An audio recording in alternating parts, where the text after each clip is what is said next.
Right muri Zimbabwe ndichiripo kuchechi ku Victorious kuchechi kwa Prophet kuda kwashe Jose kwatiri kutaura nevanhu vakasiyana siyana vana matambudziko akasiyana siyana vakabatsirwa zvakasiyana siyana saka ndichapa microphone vachataura mastau then movaziya makadi zvenyu baba ndikueri masimba makadi zvenyu amai siripedi makadi right ndakuti mungodzo muri Zimbabwe kuti munonzana nani then mataura dambudziko ramakasangana naro saka ndichatanga nani ndatanga na baba ndobva ndazoya kwamuri amai mudara taurai zvenyu kuti munoitwani uye zvidambudziko ramakasangana naro mukati muupenyu ramakabatsiwa ranga ri dambudziko rei tinotenda ndinoitwa Mr. Office. Dambudziko ratakasangana naro raiva dambudziko rekurwara kwamai. Chakaita ndechekuti mai vakarwara vakangomuka vachirwara uri musi weSunday.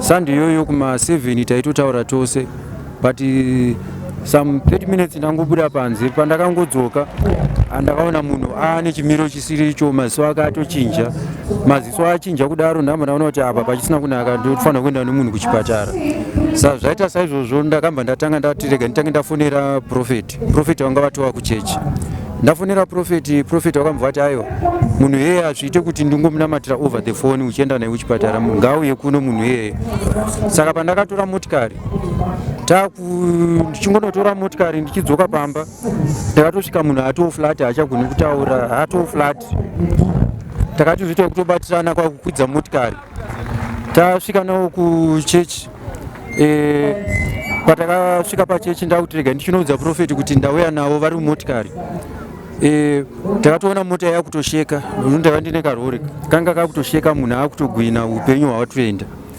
saka zvisinei saizvozvo munhu waMwari akazobuda pastage pavakanga ari ndokumva vapinda mumotikari vakatanga kuvanamatira vakavanamatira vakatora nguva refu zuva iroro vachionamatira mai kwakuzovatora kwakupinda navo muchechi vakati vanhu muri kuonei apa vanhu vose vakapupura kuti vari kuona rufu nekuti vakambva vagwina zvakare vari muchechi imomo zvekutoshuta zviya zvekutoona kuti upenyu hwatopera zvaita saizvozvo Prophet vakanamata kwenguva refu vakati apa upenyu hwapera zuva ranhasi ndoranga riri kupedzisira kwavo saka toda kunamata nekuti munhu auya pano haaparari upenyu hwake ndokuchinamata vakakumbira upenyu hutsva pamusoro pamai vanamata vakati Mwari vatendera kuti tipe mai umwe upenyu hutsva asi zviri panguva iyoyo pazvaitika izvozvo nyangwe neimwe vakamanifesta vakanga vari mukati imomo vari kumashure kwasingatovazivi vatangosvika madhimoni akatotanga mweya tsvina yakatotanga kumanifesta kuti nhasi tanchitoda kuti tive naye kumvura ndouranga riri zuva rake riri kupedzisira Prophet vakambva vati orit chitorai munhu muende naye kupi kuchipatara tasvika kuchipatara kwaya takaona munana waMwari nekuti vakaunganirwa nana chiremba vanotosvika 7 ka1 papari renyatwa hazvivanzoitika tinongoziva nemakondisheni edu asi tasvika ipapo takaona nyasha dzaMwari vakabata zvikuru nobva vazopinzwa mutheatre nezuva rechimangwana rachona ndaona Prophet zvakare Prophet vakanamatira mvura yavakandipa vakati kana makwanisa kuwana mukana munovapa mvura iyi asi mai vakanga vaiswa muICU muintensive care unit musingatombopindirwe kungoti munhu ungopinda chiro nechimwe chinhu chiro hembe dzako upinde nadzo unondopfekedzwa maapron kana wakupinda imomo asi zvakaitika zuva iroro ndakangopinda ndine bhegi rangu raiva rine mvura zvisinei vakanga vachichengeta mai vakambva vati tataura vaona munana yanga ichiitika nemadevelopment anga angoitika just after a day ndomba tatova isusu tinonamata zvakati saka kwa munambobvira mapuwa mvura here kuchechi kwenyu takati takaipuwa zvikanzibvunza ndomba vatora vachitai kuviga nekuti hamutenderwe kwakubva vatodira mvura iya mudhiripi ndo yakashandiswa mvura kuisa mudhiripi remuchipatara zvaita saizvozvo vakapedza tingangoti mai vakapedza nguva inokwana kuita 5 to 6 days vasingatozivi kana kumuka kana kuona kana kuita sei kana kudya vari pakoma the following Sunday yachona ndopo vakazotanga kutoti ko ndinenge ndiri kupi kwakutanga kuchichechuka kuona kuti munhu anenge akuda kuona kuti chii chiri kuitika paizouyawo nemapastors vachivanamatirawo asi chokwadi chaicho ndechekuti takaona Mwari vakanga vafa asi Mwari vakavatendera kuti vavape umwe upenyu hutsva hwekurarama saka tinotenda nyasha dzatakaona kuburikidza nemuprofita waMwari muri Zimbabwe nyaya iri kunzwa panapa inyaya inoshamisa, inyaya inovhundutsa, but nekuda kwesimba raMwari nemukana wandawanirwawo naMwari ndawanirwa nyasha kunditaura nemamai muchiratidza kuti fesi yenyu iri kupenya penya, Mwari ari kukuitai zvakanaka. Makadi zvenyamai? Tiri pedu makadini. Amai, inini ndiri munhu wekutenda kushoma. Ichokwadi chachitaura nababa? Ichokwadi chaicho, inini ndini mai ofisi wachona. Inini ndakanga ndakazvitakura ndine nhumbu yange ine 5 months. Saka ndakatongodona zvavari kutaura kuti vakatotaura neni makuseni handitozvizivi.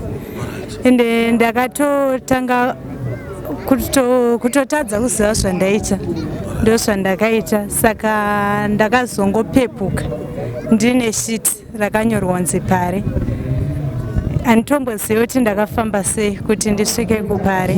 Asi izvezvi utano hwenyu huri sei? Uyezve ndada kuziva kuti zvakaitika rini zvese zvinezvi? Zvakaitika muna August This year. Asi izvezvi muri sei? Iko zvino izvi ndiri right, ndiri kutomhanya matondouno ndichibvawo kuti ndiri kutofamba ndisitoratidza kuti ndiri murwere. Iko zvino ndakatosimba chaiko.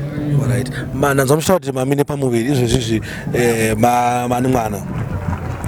Chakaitika mwana akashaya. Shame. Isati yakwana nhumbu yacho, ainge iri 5 months. Alright. Aiwa, but tinotenda kuti Mwari vachaita se vachakupai mumwe baba, tinotenda kuti Mwari vachakuitira zvakanaka, Mwari vachakupai mumwe mwana. Imimi musanete nekuti Satani paanoita zvaanoita anotsvaka kuda kukuvhiringidzai nekukubvisai pakutenda kwenyu. But tinotenda kuti amai, Mwari vachakupai mumwe mwana uyezve Mwari vachakuitirai zvakanaka. Chinongodiwa kuti murambe muchinamata kuna Mwari nekutenda kuti Mwari ndiMwari vanoshamisa, ndiMwari vanoita zvinhu. Ndoda kutenda nenguva yenyu. Amene pane zvimwe zvamungade kuudza muri Zimbabwe, pane zvamakaitirwa naMwari, zvamungangofila kuti maybe zvasirirwa nababa, kati baba zvamungangofunga kuti pamataura papa masirira. Tinoda kungotenda Mwari neminana yakaitika, nekuti nezvandinonzwa inini testimony yangu itori kuvanhu. Vanhu vanotondiudza kuti ndakanga ndasvika panguva yakaoma, ndakanga ndatoshanduka, even kana skini chaicho yanga yatochinja. Saka ndinotongotenda Mwari nechansi yavakandipa, yavakawedzera kubva pane yandanga ndasvika. Alright, awati mutinongoti glory be to God. Baba mune zvangamuda kutaura? Ichokwadi, tinonge tichida kungotaura kunyanya kumhuri yese, kune vapenyu vose vari panyika, kuti kunamata kwakanaka. Munhu wakanamata Mwari vanokurwira uye vanokubatsira pane matambudziko ose. Aiwa, ndinoda kutenda baba nenguva yenyu. Mwari vakuitire zvakanaka, Mwari varamba vachikukomborerai. Thank you. Muri Zimbabwe zvinoshamisa zviri pano, wadikani genditaure. Ndiwo matambudziko evanhu akusangana nevanhu akasiyana siyana mukati muupenyu, asi Mwari havangasiye vari voga. Mwari vari kuvanzwa, Mwari vari kuvaitira zvakanaka kubudikidza nemuranda nemaapostoro wavo Prophet Kuda Kwashe Jose.